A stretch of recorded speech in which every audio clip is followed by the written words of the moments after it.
Hello दोस्तों, मैं आपको आज एकादशी के महात्म्य के बारे में सुनाता हूँ। महर्षि वशिष्ठ का मांधाता को एकादशी व्रत की महिमा का सुनना।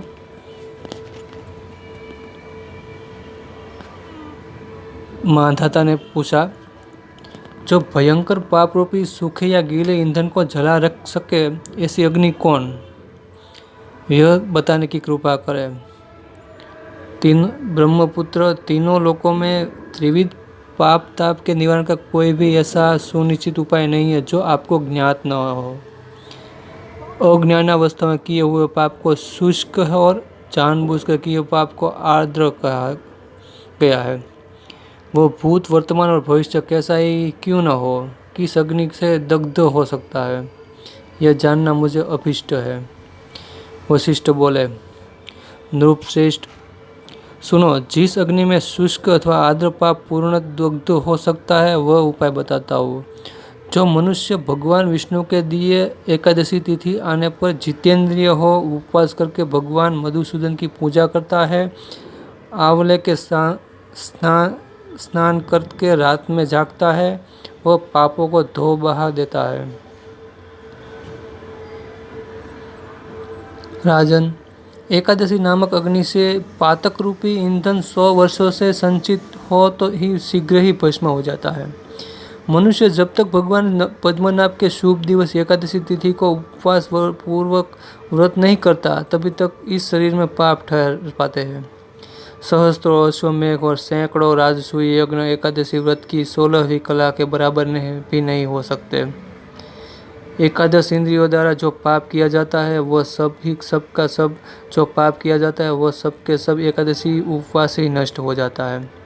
यदि किसी दूसरे बहाने से भी एकादशी को उपवास कर लिया जाए तो वह यमराज का दर्शन नहीं होने देती। यह एकादशी स्वर्ग और मोक्ष को देने वाली है, राज्य और पुत्र प्रदान करने वाली है, उत्तम स्त्री की प्राप्ति कराने वाली अथवा शरीर का निरोगी बनाने वाली है। एकादशी के अधिक पवित्र न गंगा है, न गया है, न काशी है, न पुष्कर है। कुरुक्षेत्र, नर्मदा, देविका, यमुना, चंद्रभागा भी एकादशी से बढ़कर पुण्यमयी नहीं है। एकादशी का व्रत करने से भगवान विष्णु का धाम अयानासी प्राप्त हो जाता है। एकादशी को उपवास पूर्वक रात में जागरण करने से मनुष्य सब पापों के मुक्त हो जाता है और भगवान विष्णु के लोक में जाता है। एकादशी व्रत करने वाला पुरुष मातृकुल, पितृकुल तथा पत्नी कुल की 10-10 पीढ़ियां उद्धार कर देता है। वह अपने को भी वैकुंठ में ले जाता है। एकादशी की चिंतामणि तथा निधि के समान है। संकल्प साधक कल्पवृक्ष एवं वेद वाक्यों के समान है। जो मनुष्य द्वादशी की शरण लेते हैं वे 4 भुजाओं से युक्त हो, गरुड़ की पीठ पर वनमाला और पीतांबर से सुशोभित हो भगवान विष्णु के धाम में जाते हैं। यह मैंने द्वादशी का प्रभाव बताया है। वो घोर पाप रूपी ईंधन के लिए अग्नि के समान है।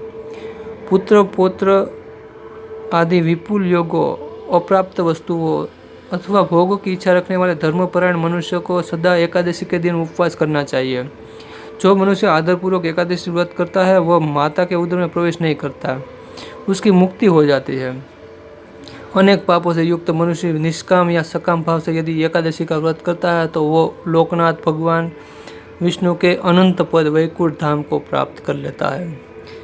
ये थी दोस्तों एकादशी की महत्वता और महानता और महिमा। अगर आपने इस वीडियो को अच्छा लगा तो लाइक करें, शेयर करें और सब्सक्राइब करें और अपने मित्रों को शेयर करें।